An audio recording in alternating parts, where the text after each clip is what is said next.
En Allemagne de l'Est, Erich Honecker approuve la solution chinoise aux manifestations politiques.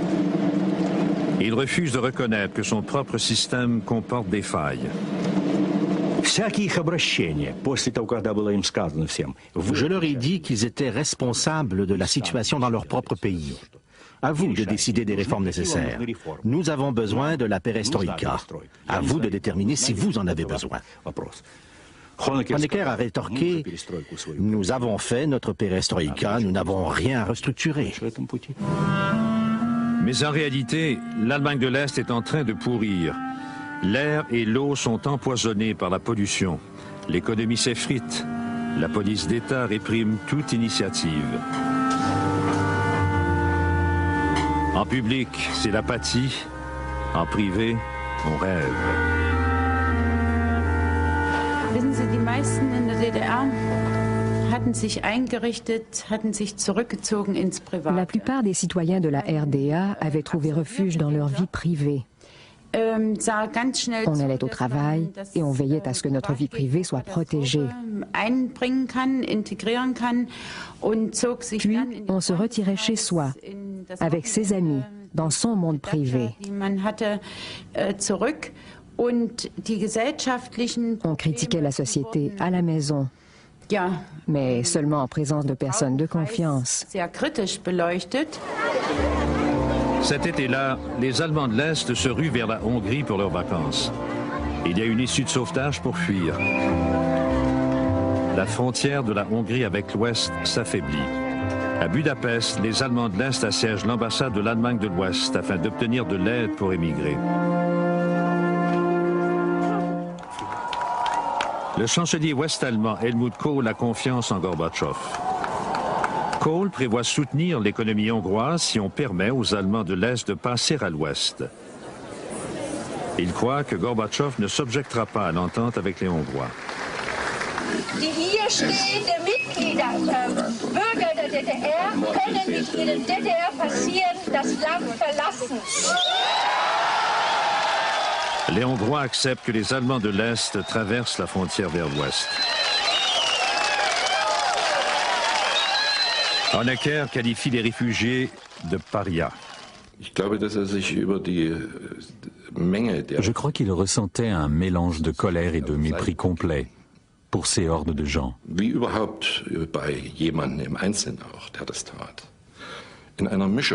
Ces ingrats qui avaient fui dans l'autre camp.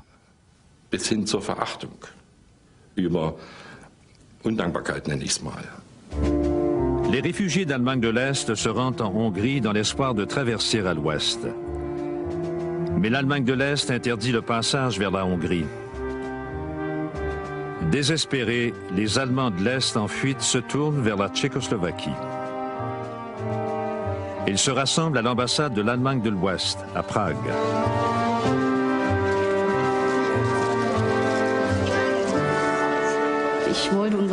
Nous n'avions aucun avenir. Je ne voulais pas que mon enfant grandisse dans cette répression.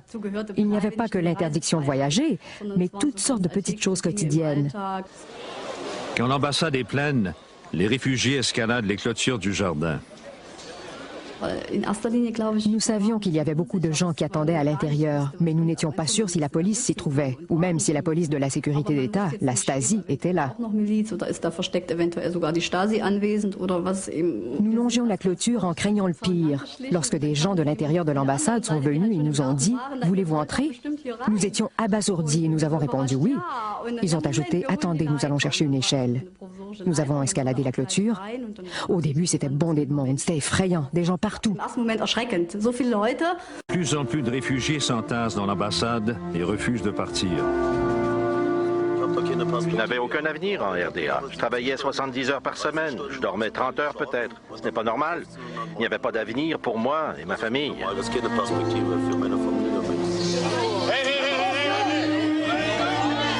La police tchèque oppose une résistance futile pour endiguer le flot. À l'intérieur de l'ambassade, la surpopulation et l'insalubrité empirent à tous les jours. Les deux gouvernements allemands, de l'Est et de l'Ouest, ne savent plus quoi faire. Le ministre des Affaires étrangères de l'Allemagne de l'Ouest, Hans-Dietrich Genscher, se rend à Prague. Sous la pression des Soviétiques et des Allemands de l'Ouest, Honecker consent à une entente pour sauver la face.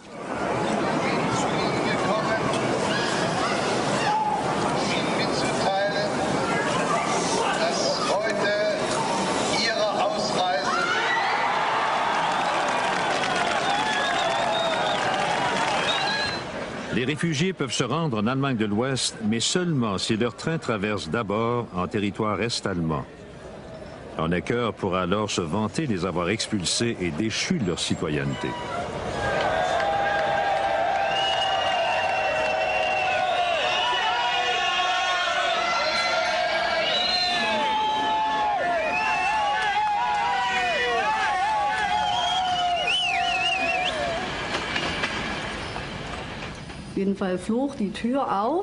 Le train s'est arrêté. 2 hommes ont ouvert les portes. « Bonjour, nous sommes de la sécurité d'État et nous allons maintenant ramasser vos cartes d'identité. » Et je n'oublierai jamais comment ils ont dû se pencher pour ramasser ces documents parce que les gens jetaient leurs cartes d'identité à leurs pieds. On se disait, là voilà votre carte, vous ne pouvez plus me menacer. C'était très satisfaisant. De retour à Prague, une nouvelle vague de réfugiés prend d'assaut la clôture de l'ambassade.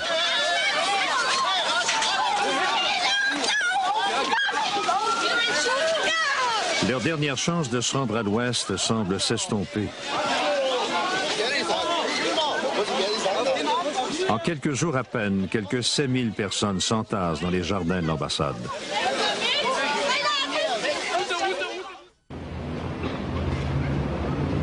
Certains Allemands de l'Est choisissent de rester et de protester. Les églises luthériennes accueillent le mouvement d'opposition. Inspirés par Gorbatchev, les manifestants rêvent de transformer l'Allemagne de l'Est en une démocratie. Ich glaube, für die meisten war Gorbatschow eine große Hoffnung. Gorbatchev nous a donné un grand espoir. In verschiedener Weise. Einmal, premièrement, il a tenté de transformer son pays comme nous voulions transformer le nôtre, par la perestroïka, par une libéralisation progressive. Liberalisierung des ganzen Systems. À Leipzig, la police riposte. Le 4 septembre, des journalistes occidentaux filment des agents de sécurité en civil qui s'en prennent à des manifestants.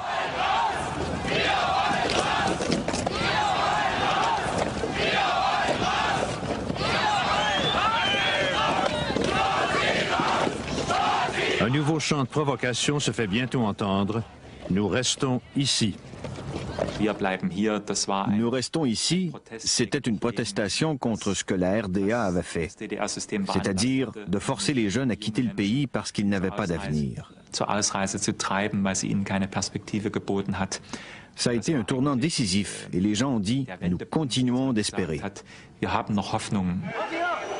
Tous les lundis à Leipzig, il y a des manifestations à l'église Nikolai.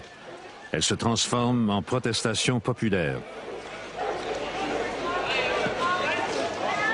La police tente de les arrêter.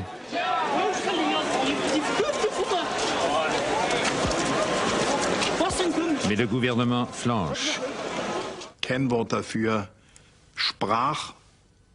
En bref, nous étions sans voix parce que nous étions impuissants.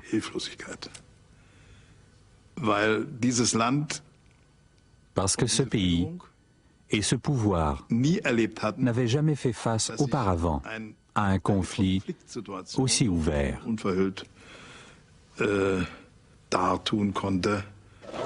Seul Honecker semble ne pas s'en apercevoir. À la veille du 40e anniversaire de l'Allemagne de l'Est, en ce mois d'octobre, il reste confiant alors qu'en compagnie de son collègue Egon Krenz, il s'apprête à accueillir son invité de marque, Mikhail Gorbatchev. La délégation soviétique sait très bien que le régime est-allemand est chancelant. Le spectacle de célébration victorieuse apparente commence. Mais au défilé au flambeau de la jeunesse communiste, les marcheurs laissent tomber leur slogan appris par cœur. Ils commencent à scander un autre nom, Gorby.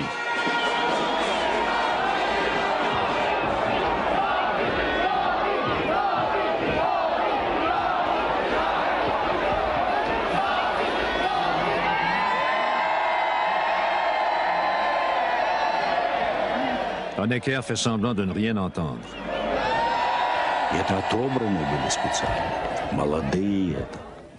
C'étaient des jeunes gens spécialement sélectionnés, forts et de belle apparence. Ils étaient d'humeur joyeuse, mais ils ont commencé à scander des slogans. Gorby, aidez-nous. Gorby, restez ici.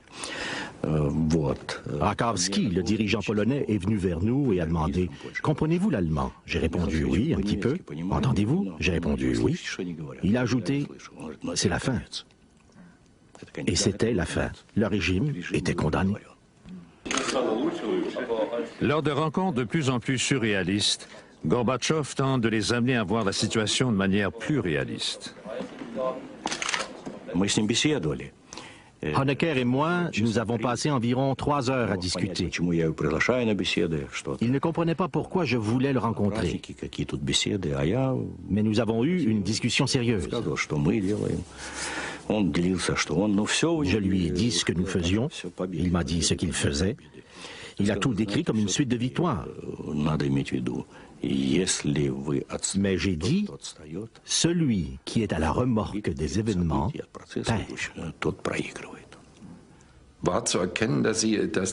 Il m'apparaissait évident qu'ils parlaient tous deux de choses tout à fait différentes. Ils n'ont pas essayé de trouver de solution médiane. Pendant toute la conversation, ils ne se sont pas entendus sur un seul point.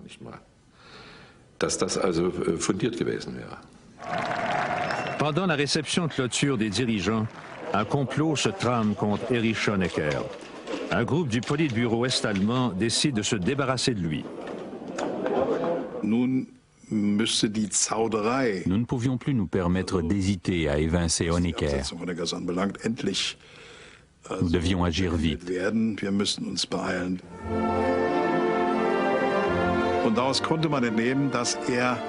Il était évident qu'il ne comprenait pas ce qui se passait. Il avait une vision autocratique sur ce qui se passait autour de lui. Il ne pouvait pas faire face à la situation. Verehrte ausländische Gäste, recht herzlich danken, dass Sie an den Feierlichkeiten aus Anlass des 14. Jahrestages der Deutschen Demokratischen Republik teilgenommen haben. Au dîner, en compagnie de Gorbatchev et des dirigeants des pays du pacte de Varsovie, Honecker est un hôte agréable. Entre-temps, une foule hostile se masse à l'extérieur.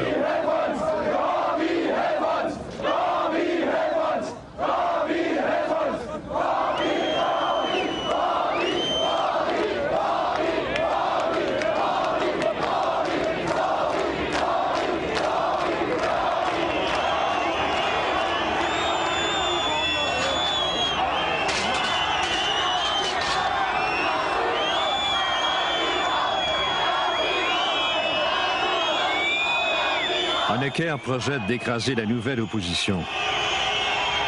Personne ne sait jusqu'où il ira. On avait cette peur permanente qu'on règle le problème à la chinoise et qu'on recourt aux armes. On n'a jamais pu ignorer cette possibilité.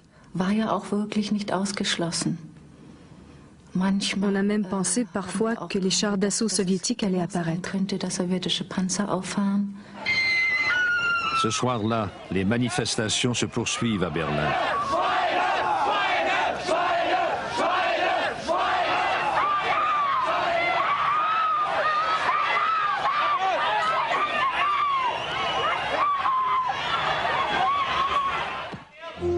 À Leipzig, plus tôt ce même jour, les autorités se préparaient à affronter les manifestants avec des armes.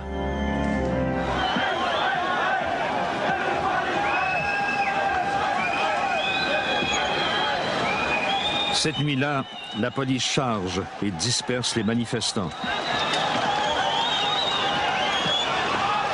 Mais on annonce un rassemblement encore plus important le surlendemain. L'armée est en état d'alerte. Presque toutes les brigades paramilitaires ont été mobilisées. Les policiers volontaires étaient présents en force. Plus de 8000 hommes ont été armés et envoyés à Leipzig avec leur équipement. On nous a remis 2 fois plus de munitions que d'habitude. D'habitude, on nous donnait 60 balles. Cette fois-ci, ils nous en ont donné 120. L'un de nous avait un ami à l'hôpital qui avait entendu que les réserves de sang avaient été commandées et que des lits supplémentaires devaient rester disponibles ce jour-là. La ville était en état d'urgence. Les magasins devaient fermer à 17 heures. Nous nous sentions très intimidés. Au travail, les gens se prévenaient l'un l'autre. N'allez pas en ville ce soir. Qui sait ce qui va se passer?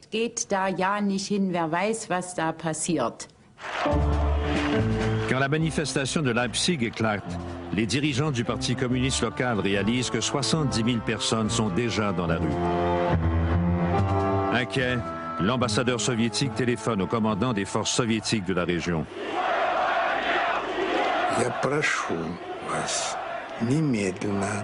Je vous conseille d'ordonner immédiatement aux soldats de retourner aux casernes. C'est le premier point. Deuxièmement, arrêtez toutes les manœuvres. Troisièmement, arrêtez tous les vols d'avions militaires. Et ne vous ingérez pas dans le déroulement des événements sous aucun prétexte. Les communistes de Leipzig supplient l'opposition de discuter avec eux. Puis, ne recevant pas d'ordre de leurs supérieurs, la police est-allemande et les soldats se retirent. La manifestation se poursuit dans le calme. Pour les Allemands de l'Est, c'est le point tournant décisif. Les gens s'embrassaient et disaient « Oh mon Dieu, il se passe quelque chose maintenant ». Et finalement, nous commençons à nous parler les uns les autres. Si nous nous parlons les uns les autres, personne ne va ouvrir le feu.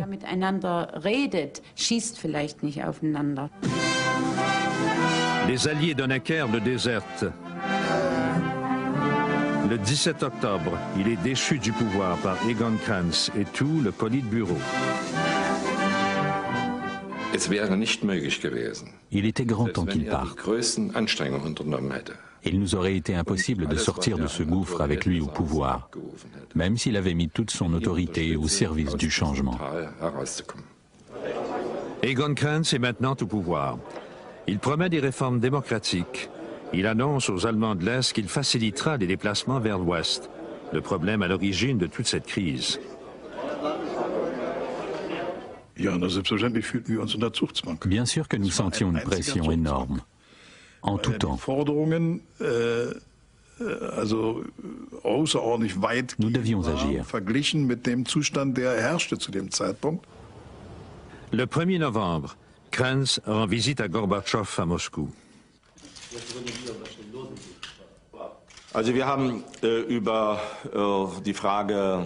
Nous avons discuté très franchement de la question du libre passage. Et il m'a dit, si vous ne trouvez pas une nouvelle formule qui permette aux citoyens de la RDA de voyager, alors ça n'ira pas bien pour vous. Malheureusement, Egon Krenz n'avait aucun charisme.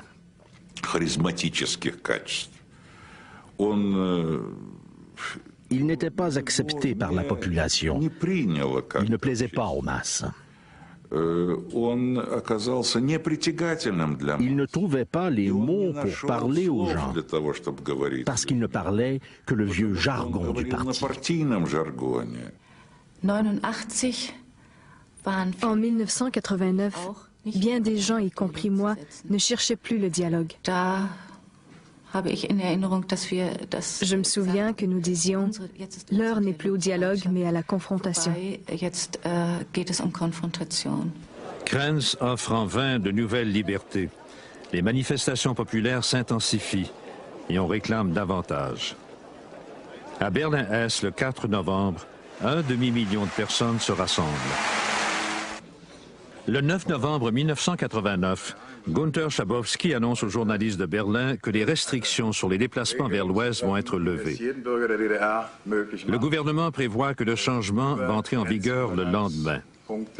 Mais Schabowski se méprend sur la date. C'est en vigueur à compter de maintenant?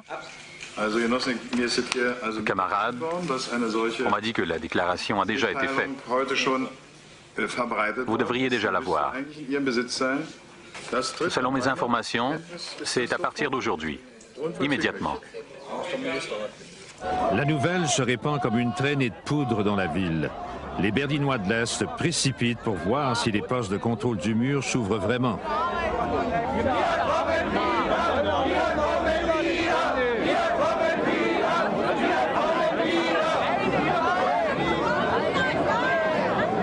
Les gardes-frontières sont déconcertés. Nous n'avions reçu aucune directive de nos supérieurs.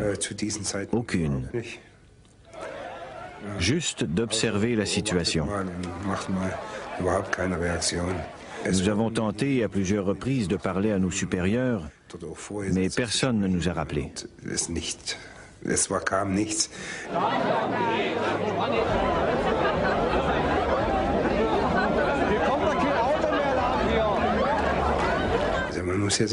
Vous devez tenir compte que nos soldats étaient armés ce jour-là, comme d'habitude, et ils n'avaient qu'un ordre. Cet ordre, c'est d'arrêter quiconque tente de fuir. Mais la foule est maintenant considérable. Soudain, les gardes cèdent.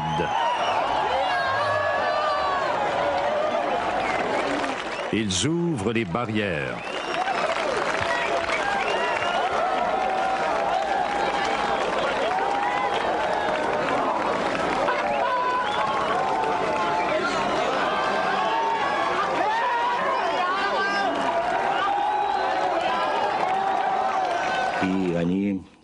Ils ont ouvert la frontière et n'ont pris aucune contre-mesure. Ils ne m'ont pas consulté ni demandé mon approbation. Das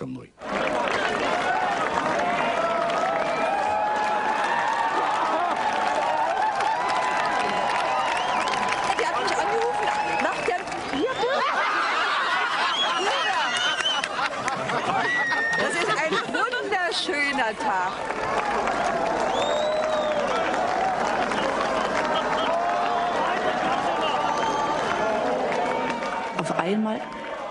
Je me suis retrouvée dans un groupe de gens qui applaudissaient.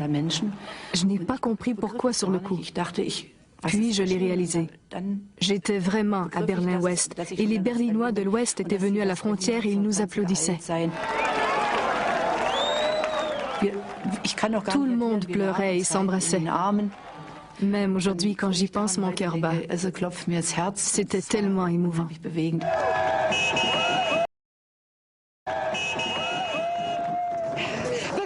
Die wollen mal besuchen, die warten um 12 Uhr. Mal ruhiger.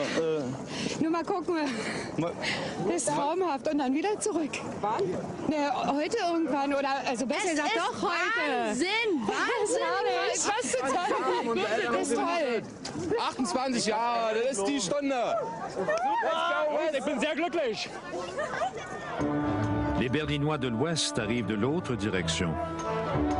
Ils commencent à démolir le mur en face de la porte de Brandebourg.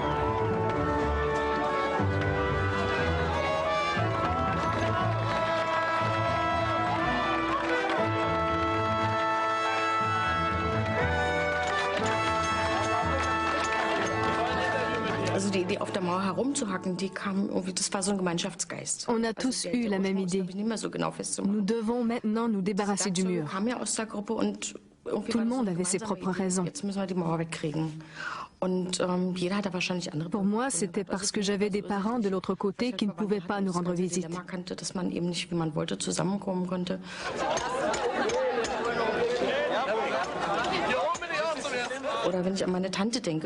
Quand j'ai pensé à ma tante et à la raison pour laquelle je n'ai pas pu la voir avant sa mort, ça m'a mis tellement en colère. C'était libérateur de s'en prendre au mur. Der Kommunismus ist gestorben. Wir leben mit rüber. Die FDP ist tot. Ja, wir leben noch. Ja, Alter. Aber mit so einer Zähne. C'était émouvant, mais je dois dire que je faisais attention de ne pas trop m'enthousiasmer. La chose la plus stupide qu'un président ait pu faire à ce moment eût été d'y aller, de danser sur le mur de Berlin et de narguer ouvertement les militaires soviétiques et Gorbatchev. Qui sait comment il leur aurait fallu réagir?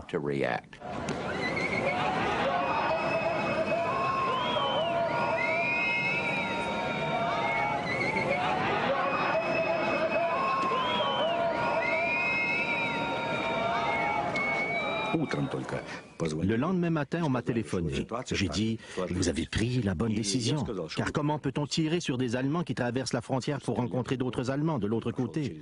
Il fallait donc que la politique change.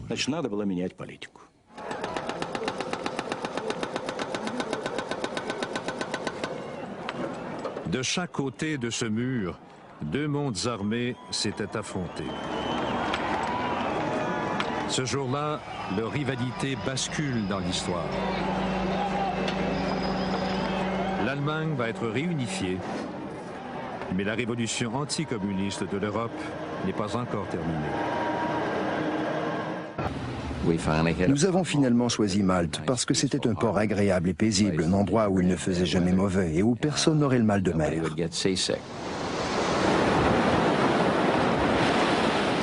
Mais ils ont quand même le mal de mer. Nous avions une station de poursuite du satellite météorologique à bord du navire. Nous pouvions donc suivre la météo sur la Méditerranée et autour du monde. Nous avons vu un petit orage qui se dirigeait vers Gibraltar et il est resté juste au-dessus de Malte. Le monde avait changé de façon radicale entre le moment de la première ouverture du président Bush à Gorbatchev, en août je crois, et lorsque nous nous sommes enfin rencontrés en décembre. Le mur s'était effondré à Berlin. La Pologne n'était plus un pays communiste, la Hongrie n'était plus un pays communiste. Tout avait changé. Nous avons surpris tout le monde en proposant un plan d'action. Voici ce que nous vous proposons. Et avant même d'en avoir fini avec les plaisanteries d'usage, nous lui avons soumis ce plan. Ils étaient bien préparés. La discussion était intéressante. Nous nous sommes rencontrés seul à seul, en présence de nos adjoints seulement. Il a exposé sa vision et ses propositions, et j'étais d'accord. Nous avions la même vision des choses. Nos discussions sont alors passées à un autre niveau. À l'extérieur, la tempête prend de la force. Les Américains quittent le navire russe et ne peuvent revenir. Les pourparlers ne reprennent que le lendemain. Le président Bush a dit que les alliés des États-Unis voulaient qu'ils restent en Europe. Et Gorbatchev a répondu, « Nous voulons nous aussi que les États-Unis restent en Europe. Les États-Unis sont une puissance européenne. » Compte tenu du fait qu'on nous avait toujours appris que le but principal du pouvoir soviétique dans la guerre froide était d'évincer les États-Unis de l'Europe, cette déclaration était extraordinaire. Et tout le monde s'en est souvenu. C'est à Malte que, pour la première fois, nous nous sommes dit que nous ne nous considérions plus comme des ennemis.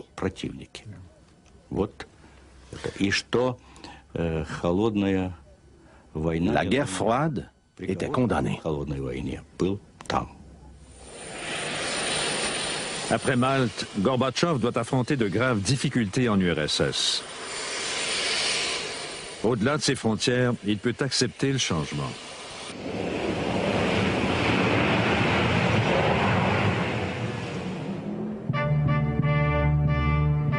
Prague, en Tchécoslovaquie. Le Parti communiste est encore au pouvoir. Le 19 novembre, le Forum civique, un groupe d'opposition, voit le jour. L'écrivain Václav Havel en fait notamment partie. Le groupe se réunit clandestinement au théâtre de la Lanterne magique. La société vivait déjà de nombreux problèmes. Il était évident qu'à plus ou moins long terme, le régime allait s'effondrer. Mais personne ne savait exactement quand ni comment. À Prague, les manifestants sont persévérants et enthousiastes. C'est au son des clés qu'ils signifient au gouvernement que son temps est révolu.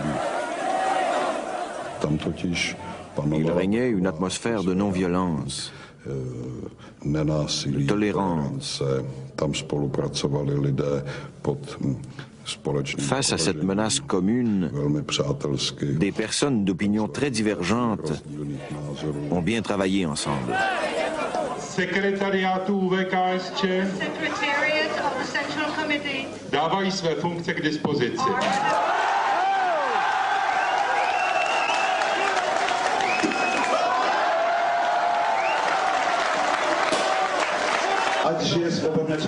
Alexandre Dubček, le dirigeant communiste chassé par des chars d'assaut soviétiques au printemps de Prague de 1968, est présent ce jour-là.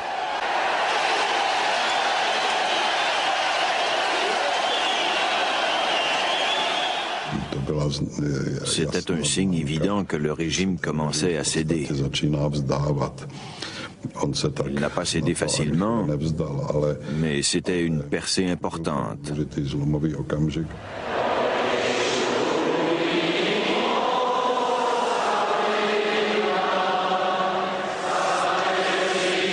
Au fur et à mesure que le peuple se prononce, la Tchécoslovaquie renoue avec la démocratie. Avant la fin de l'année, Václav Havel est élu président. Au terme de ce qu'on a baptisé la révolution de velours, pas une seule goutte de sang n'a été versée.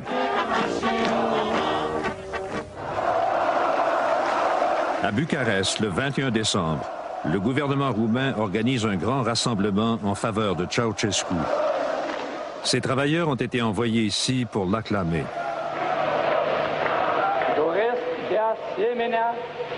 Să adresez mulțumiri inițiatorilor și organizatorilor acestei mari manifestări populare din București, considerând aceasta ca o...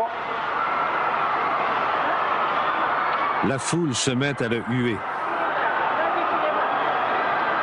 La télévision d'État interrompt la diffusion des images. Trop tard. Les affrontements se poursuivent pendant toute la nuit.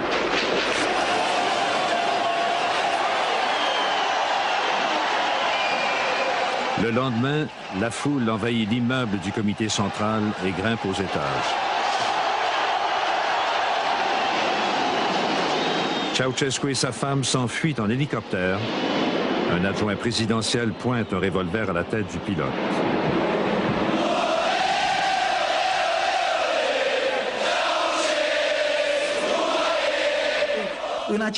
C'était important de dire que Ceausescu s'était enfui à bord de son hélicoptère, car les gens ne pouvaient croire que cela se produisait. Le même jour, Ceausescu est capturé avec sa femme. Le couple n'est qu'à 72 km de Bucarest. Dans la pagaille et la confusion qui suivent, les factions adverses s'affrontent dans la rue.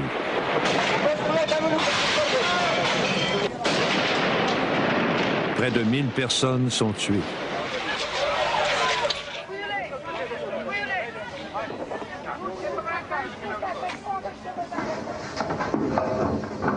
Les Ceausescu sont jugés par une cour martiale. Ce tribunal condamne Nicolae Ceausescu et Elena Ceausescu à la peine capitale et à la confiscation totale de tous leurs biens pour cause de génocide, article 357 du Code pénal.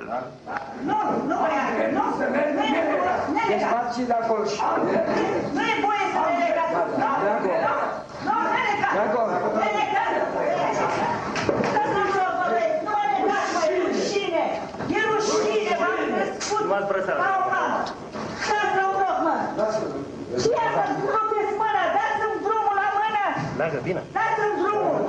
La sentence est exécutée. La télévision simule la véritable exécution, mais les cadavres sont les vrais.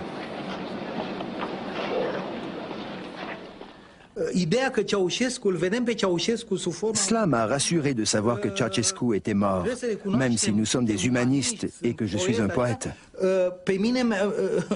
S'il n'était pas mort, c'est nous qui le saurions. C'est la vérité. Les bourreaux s'assurent que leurs victimes soient reconnaissables.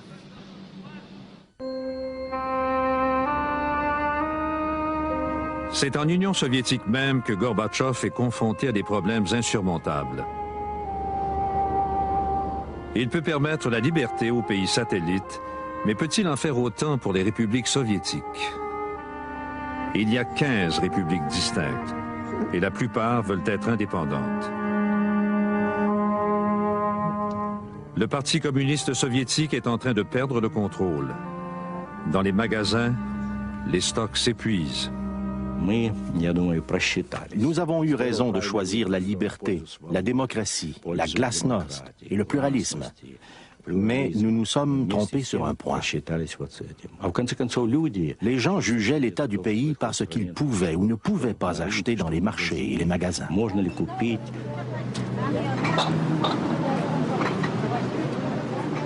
De nombreuses personnes âgées se sentent bousculées par la cadence du changement.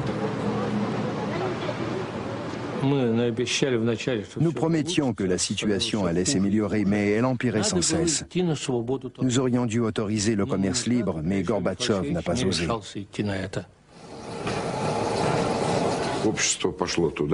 La société progressait et le parti ne bougeait pas. Les gens ont commencé à fuir comme des rats de navires en détresse.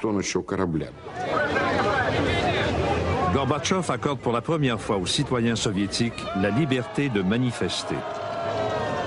Les manifestations réclament désormais la fin du monopole du Parti communiste sur le pouvoir.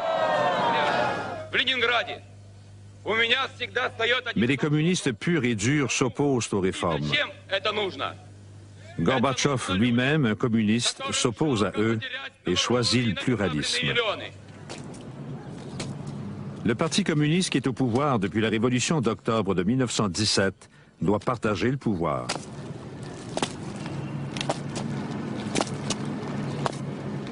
C'est une démarcation franche avec les méthodes de Lénine et de Staline.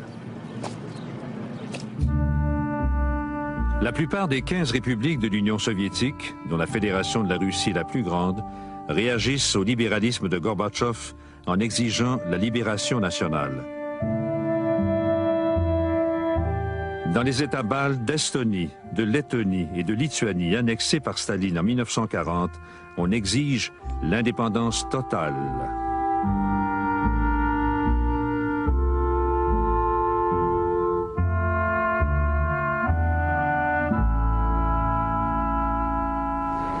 En janvier 1990, Gorbatchev se rend à Vilnius, la capitale de la Lituanie, afin de faire valoir que l'Union soviétique ne doit pas être démantelée. Вот она открыла возможности через демократию, гласность, через признание реальности. А реальность — это то, что мы многонациональное государство, и мы должны считаться с народами. Это не Америка. Malgré Gorbatchev, les autres États baltes, l'Estonie et la Lettonie, suivent l'exemple de la Lituanie et exigent aussi l'indépendance. Была попытка остановить поток. Il tentait d'endiguer une rivière en pleine crue, mais le courant était trop fort. Il a brisé la digue et tout a été inondé sur son passage.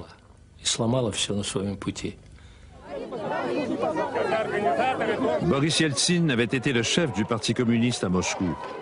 Populaire, ambitieux, il profite maintenant du mécontentement économique pour affaiblir Gorbatchev et l'Union soviétique. En mai 1990, il est élu à la tête du Parlement de la République de la Russie. Yeltsin is a very good man for Russian people. Gorbachev, Bush, goodbye, goodbye, goodbye, goodbye. На каком-то этапе Les gens ont commencé à douter des réformes Gorbatchev.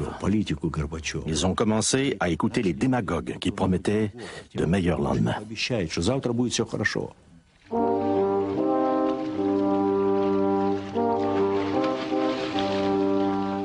Le combat entre Yeltsin et Gorbatchev se déroule au grand jour. La Russie, la plus riche des républiques, va mener Yeltsin au pouvoir. Gorbatchev n'a pas voulu admettre que l'Union soviétique allait éclater.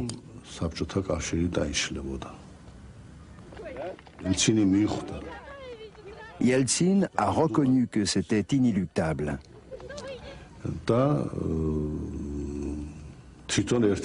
Il a été l'un des premiers à prendre l'initiative en disant que la Russie devait proclamer sa souveraineté et son indépendance.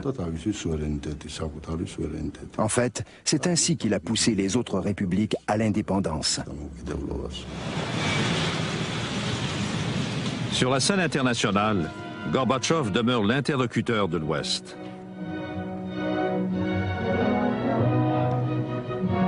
Lors de ses rencontres avec George Bush, Gorbatchev lui demande de l'aider à régler ses problèmes économiques.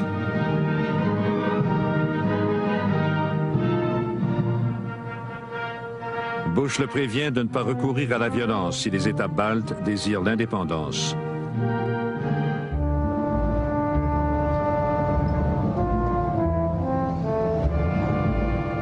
L'armée rouge se retire d'une Europe de l'Est qu'elle a dominée pendant des décennies.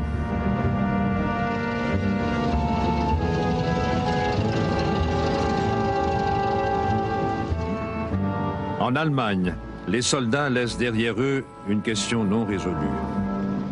Divisée par la guerre froide, l'Allemagne se dirige vers la réunification. L'Union soviétique va-t-elle vraiment laisser une Allemagne unifiée joindre l'alliance militaire de l'Ouest?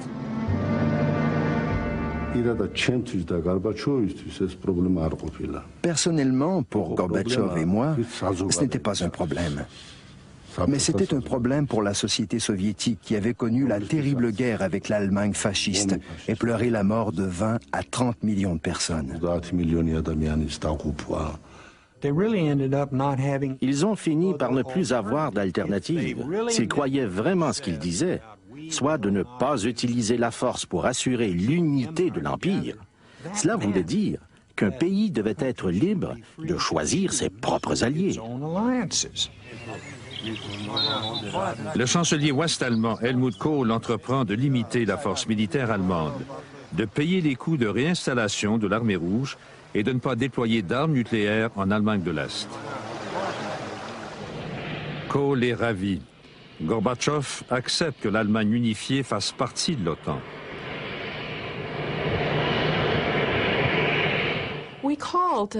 Nous avons baptisé l'accord entre Gorbatchev et Helmut Kohl le jour de la victoire d'eux, parce que c'était vraiment la fin de la guerre froide.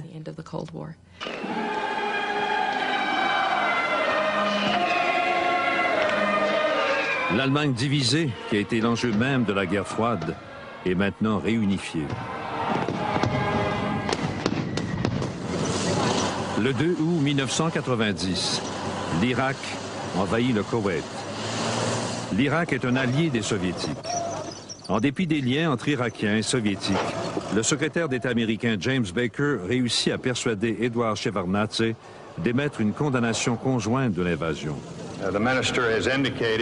Le ministre a fait savoir qu'il y a eu quelques difficultés du côté de l'Union soviétique pour parvenir à cet accord. Shevardnadze consulte Gorbatchev, mais il sait que leurs ennemis partisans de la ligne dure vont s'en servir contre eux. À Moscou, les files d'attente quotidiennes s'allongent devant les épiceries. La colère monte.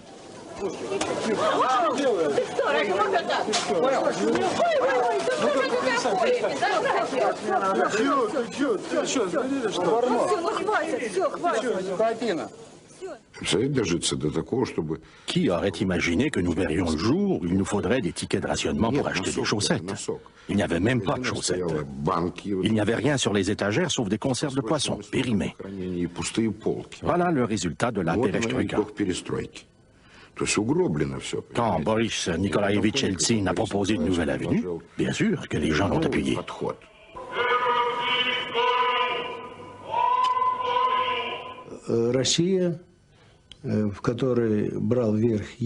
La Russie, où Yeltsin et ses démocrates radicaux prenaient le pouvoir, avait pratiquement déclaré son indépendance de l'Union soviétique. Ils ont adopté une loi après l'autre pour remplacer celle de l'Union soviétique.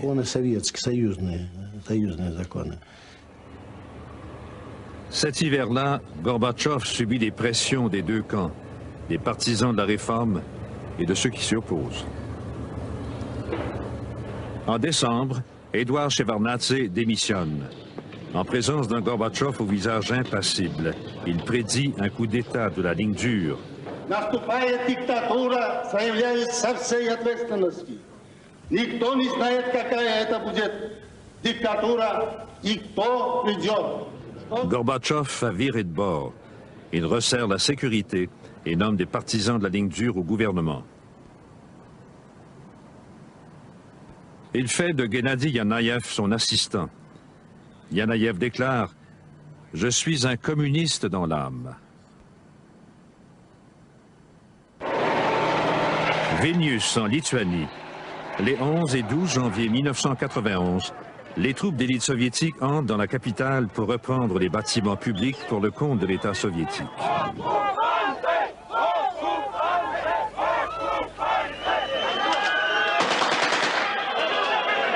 Les Lituaniens s'assemblent pour défendre leur parlement et leurs stations de radio et de télévision.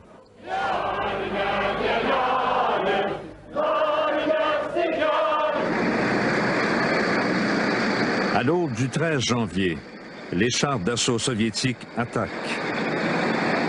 Si on permet à la Lituanie de se libérer, rien n'empêchera les autres républiques d'en faire autant.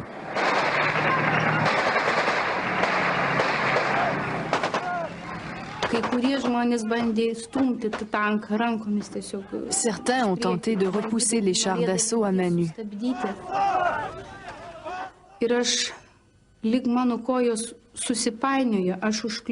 J'ai perdu l'équilibre.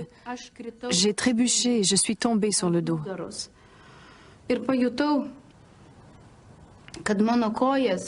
J'ai senti le char d'assaut m'écraser les jambes.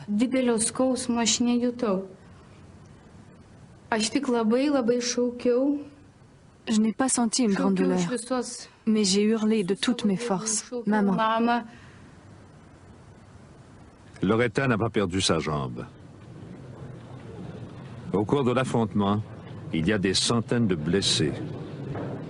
Il y a 14 morts.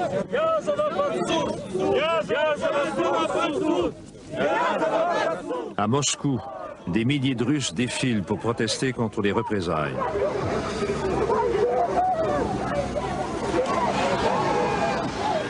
Prise entre deux feux, Mikhail Gorbatchev défend son gouvernement.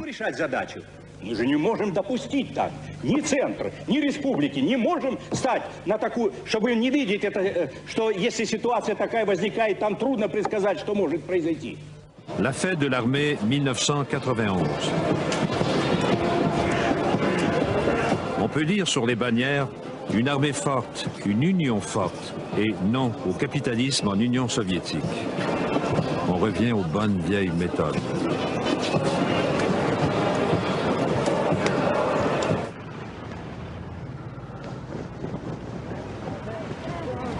À l'été, Gorbatchev se rend à Londres. Comme d'habitude, il jouit de l'accueil qu'il reçoit à l'étranger. Il a des affaires à régler. À l'ambassade des États-Unis, il rencontre George Bush et s'entend sur les termes d'un nouvel accord sur la limitation des armes.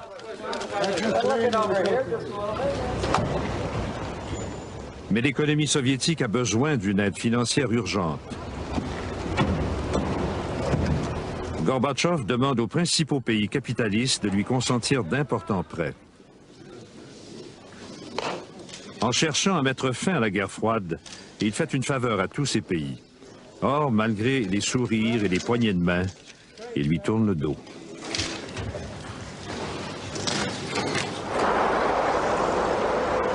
À Moscou, Ses ennemis se préparent à agir contre lui. J'ai écrit une lettre à Gorbatchev pour le prévenir que des troubles couvaient. Il a répondu, « Alexandre, vous surestimez leur intelligence et leur courage. » En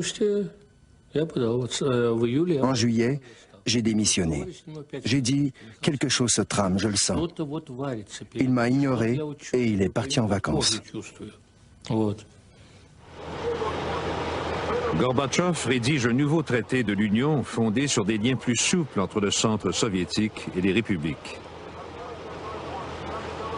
Quand vient le moment de le parapher, en août, les communistes de la ligne dure sont consternés.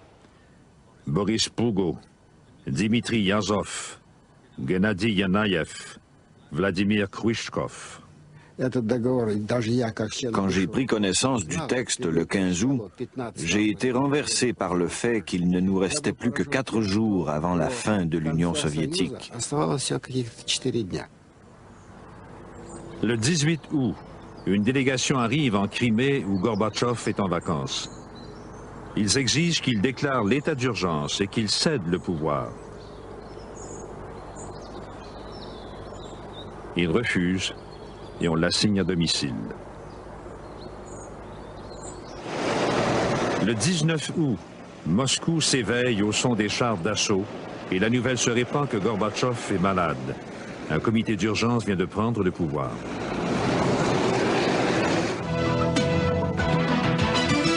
This is a CNN special report. Le président soviétique Mikhail Gorbatchev a été démis de ses pouvoirs, selon l'agence officielle soviétique TASS, et est remplacé par le vice-président Gennady Yanayev. Confus et inquiets, les moscovites se rassemblent autour de l'édifice du Parlement russe, la Maison-Blanche. Personne ne sait où est Gorbatchev, ni ce qui se passe vraiment. Boris Yeltsin, l'ennemi et le rival de Gorbatchev, prend la défense de Gorbatchev et de la Constitution. Давайте будем держаться твердо. Не пройдет реакция. Реакция не пройдет. Нет.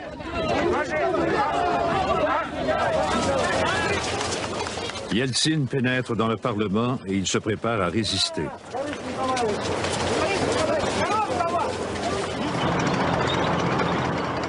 Le coup d'État ne mène pas à la prise immédiate du pouvoir. Les soldats refusent d'obéir au comité d'urgence. Certains commandants de chars d'assaut font demi-tour.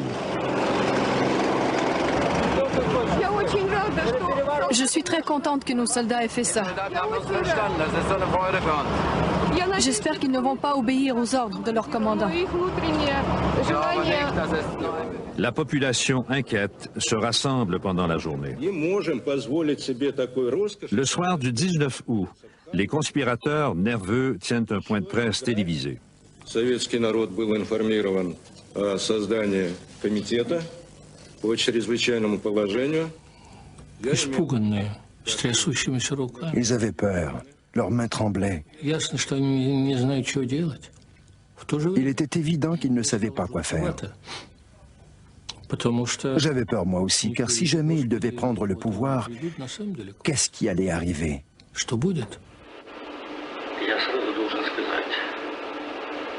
Gorbatchev est incapable de contacter le monde extérieur. Il enregistre cette déclaration avec une caméra vidéo. Personne ne l'a vu.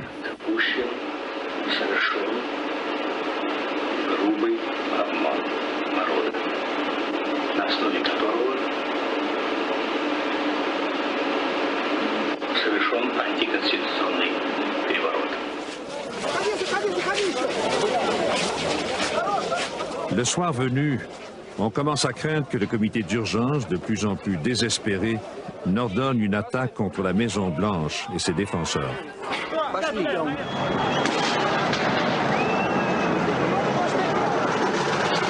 Lorsque les véhicules blindés s'engagent dans la foule, 3 jeunes hommes sont tués.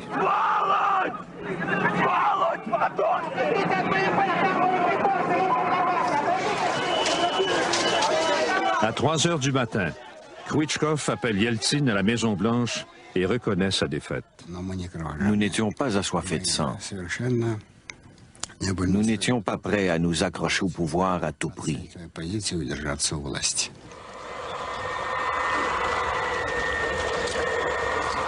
Yeltsin envoie un avion pour amener Gorbatchev à Moscou.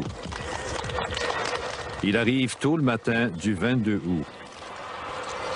Все, что мы сделали после 1985 года, уже дало свои реальные плоды. Общество, люди наши стали другими, и это было главным препятствием на пути этой авантюры, на которой встали группы лиц.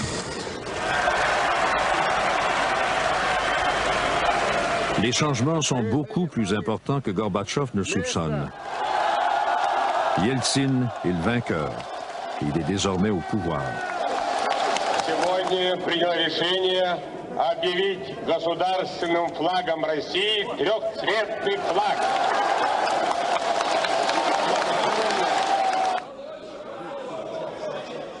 Le lendemain, au Parlement russe, Yeltsin savoure sa victoire. Вот Борис Николаевич мне сейчас, когда уже мы встретились, он дал краткое изложение заседания Кабинета министров, но я его еще не читал.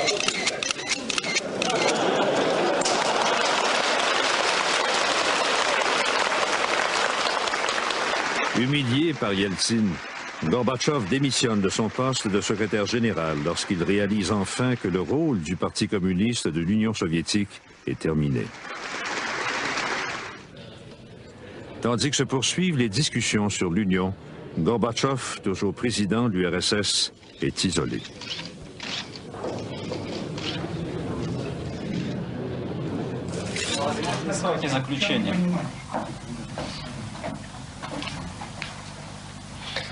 Главное, на что ушло, наверное, половина времени, каким быть союзом. À Minsk, le 8 décembre 1991, la Russie, la Biélorussie et l'Ukraine, les trois États slaves, se dissocient de l'Union soviétique et fondent une communauté d'États indépendants. L'Union soviétique disparaît et Mikhail Gorbatchev n'est plus rien. Ils préviennent George Bush avant d'en informer Mikhail Gorbatchev. C'est scandaleux. Prévenir le président des États-Unis et ne pas se donner la peine d'informer le président de son propre pays, c'est honteux. Absolument indigne. C'est salaud.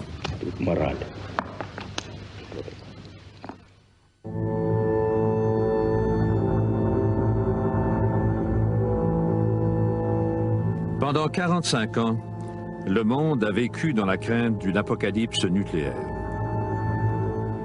Elle ne s'est jamais produite. Les hommes d'État des deux camps qui avaient le pouvoir d'appuyer sur le bouton nucléaire, de crise en crise, ont privilégié l'intérêt de l'humanité.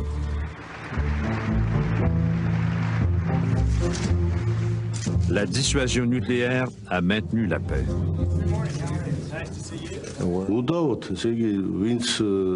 Ceux d'entre nous qui ont connu ce que j'appellerais la fièvre de la guerre froide,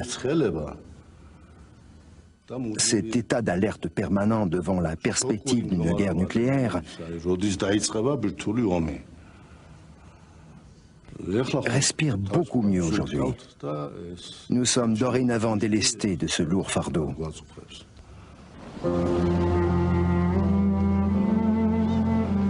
La guerre froide a pris fin de manière pacifique. Mais était-elle justifiée? Aurait-on pu l'éviter quand l'Est et l'Ouest étaient alliés en 1945?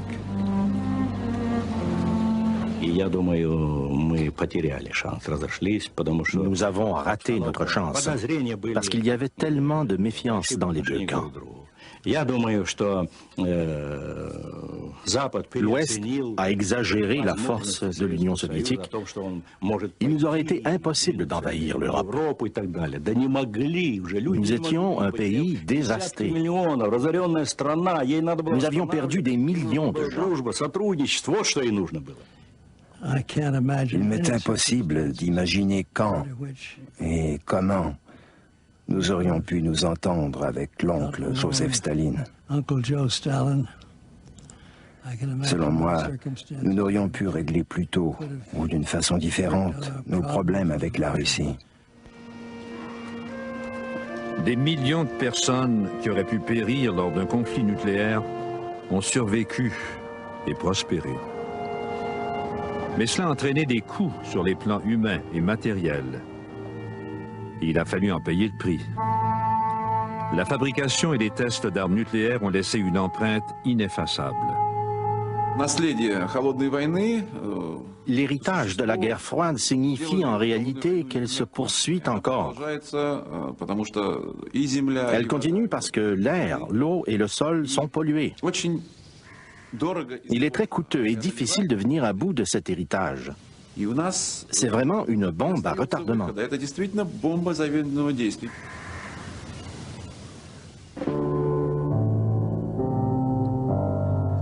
Pendant la guerre froide, les États-Unis et l'Union soviétique ont chacun de leur côté englouti des milliards en armement.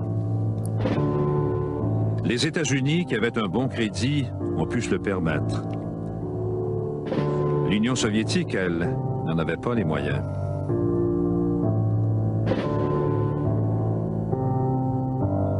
Une fraction de ces énormes dépenses a été nécessaire pour assurer l'équilibre de la paix mondiale.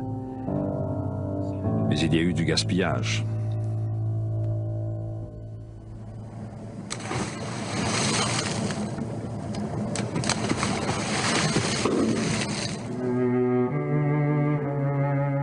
Il y a eu des guerres véritables au cœur de la guerre froide.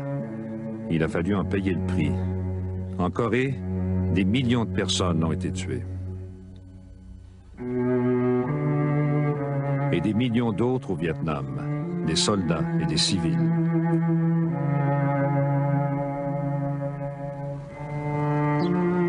Plus d'1 million de victimes en Afghanistan. Des centaines de milliers de personnes sont mortes en Afrique et en Amérique centrale. Certaines de ces guerres auraient éclaté de toute façon. La guerre froide les a rendues plus meurtrières. Des milliers de personnes sont mortes dans une Europe divisée, dont 200 au mur de Berlin. Les vivants pleurent les morts. Ce n'est pas vrai que les pierres ne parlent pas. Je trouve la paix sur la tombe de mon fils. Je lui parle. Il me dit comment vivre.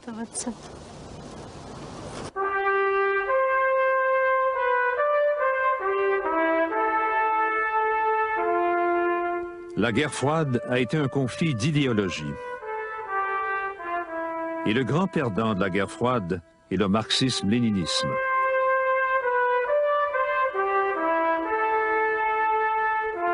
Le rêve communiste d'une société meilleure qui viendrait à bout de l'Ouest n'amenait à rien.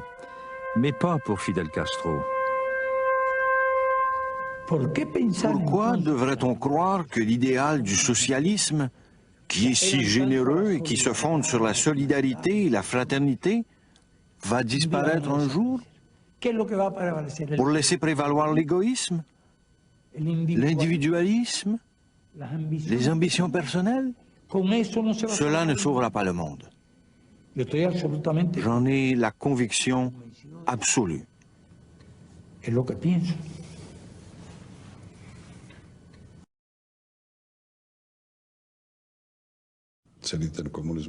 communisme en tant que régime est allé à l'encontre de la vie, des besoins fondamentaux de l'homme, de son besoin de liberté, d'entreprendre, de s'associer librement. Il est allé à l'encontre de la volonté du peuple. Il a éliminé l'identité nationale. Ce qui s'oppose à la vie peut durer longtemps, mais tôt ou tard, c'est voué à l'échec. Les superpuissances se sont confrontées sans répit.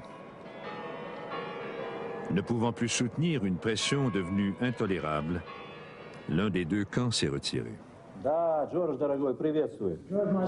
Mikhail Gorbatchev avait beaucoup fait pour mettre fin à la guerre froide. Il a appelé George Bush et lui a dit que c'était son dernier jour au pouvoir.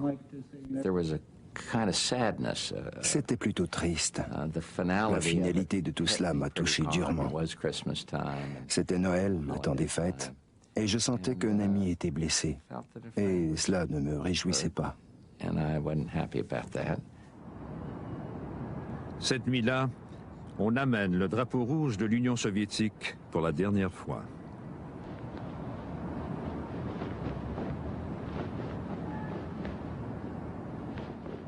À Washington, George Bush adresse ses vœux de Noël.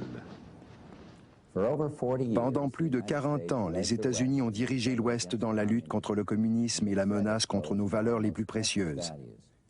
Cette lutte a façonné la vie de tous les Américains. Elle a forcé tous les pays à vivre sous la menace d'une destruction nucléaire. Cette confrontation est désormais révolue.